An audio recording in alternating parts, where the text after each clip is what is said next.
let's get into high spots and low shots. You know what, dude? This Smackdown TWitWoW might actually be up before midnight tonight. Crazy. Yeah, I know. How excellent is that? Yeah. Excellent. Super excellent. You one-up me there. So, my low shot. I really had to think about this because this SmackDown was so solid. I'm trying to think who had the worst night tonight. You know what? I'm gonna say Alberto Del Rio had the worst night tonight. Oh, I like that. I do like that. Yeah, and my reasoning is this. He comes out and he talks about a big game, like how big of a threat he is, both as a competitor and within the confines of that ladder match. And then you have a chance to walk the talk for a change, get stuff done for your team as the legal man in the closing moments, and what started out as a bang vocally ends on a whimper in the ring because you got your ass laid out. You're so dangerous! On your back, looking up at the lights after having lost. Exactly. You know what? I bet you even you're hoping that Ricardo Rodriguez turns on RVD at this point because you are hopeless without any help. They took away his car, they took away his manager, the only thing left that they had to take was his dignity, and he never had that in the first place. Exactly! Oh, what a cruel punch in the gut that is. But with that said, I'm curious who your low shot is. Titus O'Neil! Oh, it's exquisite.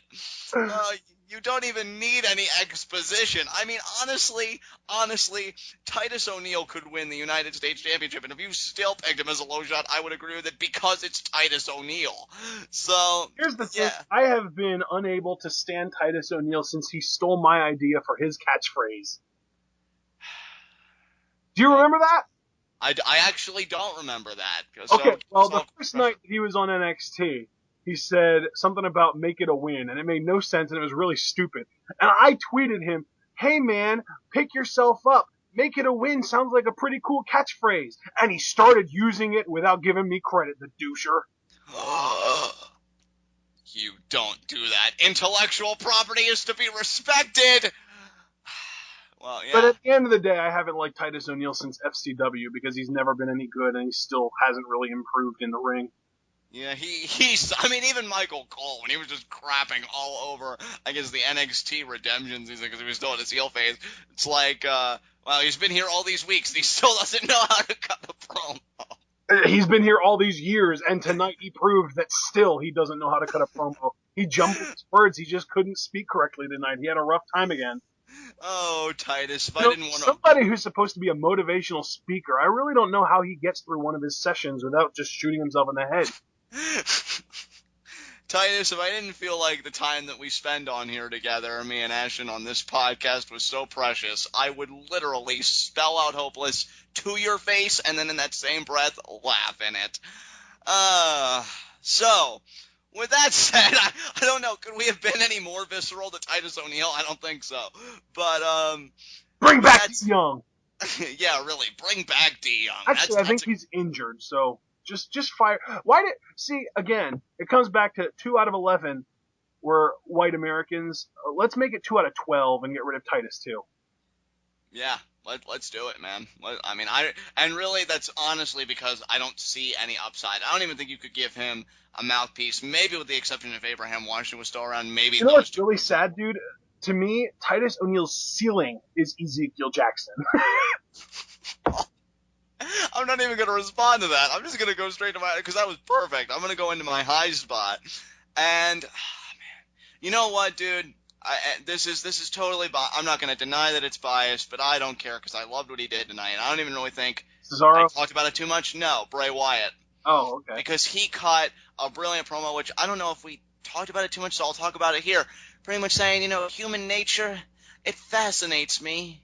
You all wander around like a bunch of blind mice, but let me ask you, what happens when the snake enters the maze? Oh, God! So good! I'm telling you, dude, I love him. Win, I love him. Lose, I love him. The guy's the freaking man. And at only 26, we've said before that it's not even fair. I'm going to go one step further and say that if he is not loathed by even his more seasoned peers in the locker room, then I would be surprised, because I don't even know how he doesn't walk to the back and just have that look on his face like, yeah, I'm that good. Problem? And then just like nobody says anything because they know it's true. Love Bray Wyatt, and I still say he's the favorite come Money in the Bank. I completely agree. So I have kind of a weird triple high spot. Do it, dude. My high spot goes to 3 different people, completely unrelated, but they were in relatively similar circumstances tonight. The 3 people in question are Dolph Ziggler, Adam Rose, and Big E. And these are 3 guys, and the reason I say that their situations are very similar, I'm going to get into that right now, actually. These are 3 guys who all are kind of guys that we were kind of under the impression that management had sort of given up on in a way. Ziggler was on a losing streak and only was ever in matches against heels to get that heat, so that when the heel won, it was a big deal and people wanted to boo them because people loved Dolph.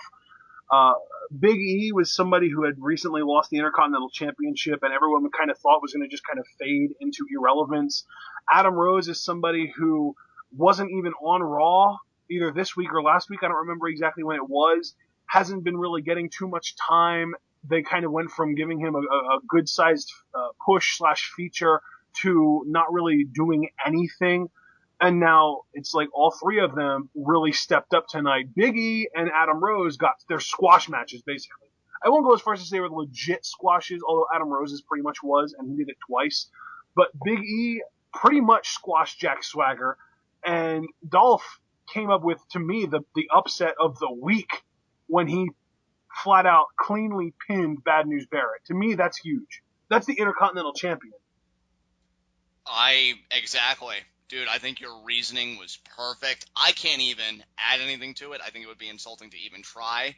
So I just want to move on to my personal favorite segment, 30-second hot seat. So I hope you brought your gloves, Ashton, and you're ready to give me a strong right hook, because I am so ready for this. Come on.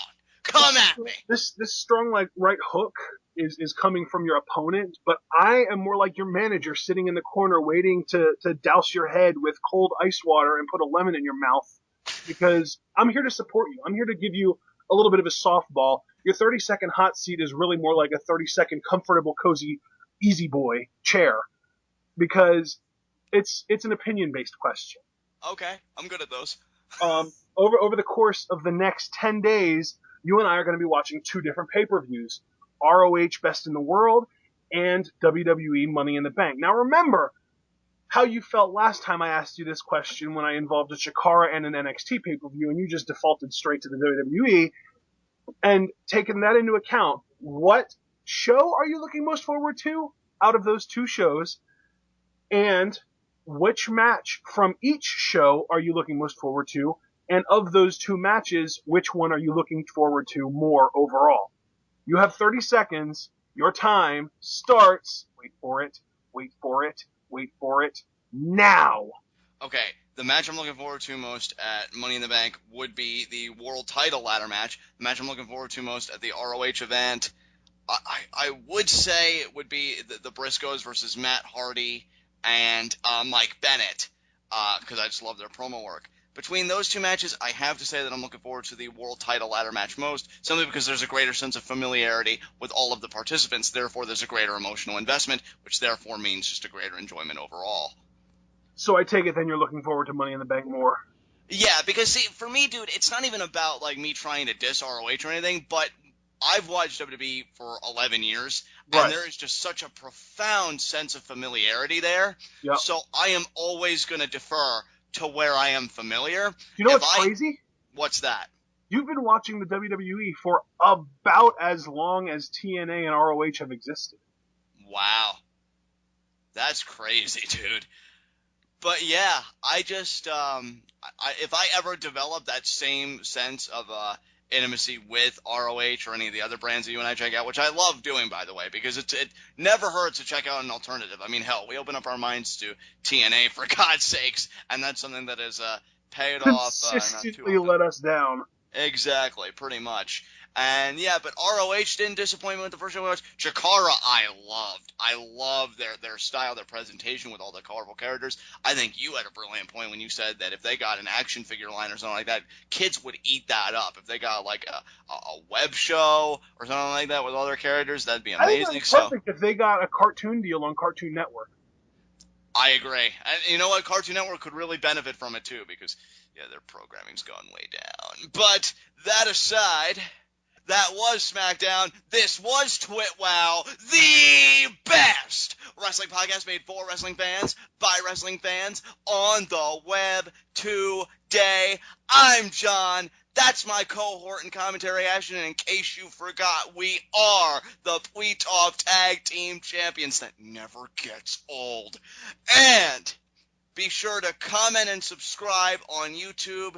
Discuss on Tweetoff, and we will see you again for our Monday Night Raw review, where the question looms, how much time does Seth Rollins have left in that hourglass? Dean Ambrose is coming for you, Seth, and I don't pity you for it. Peace, guys.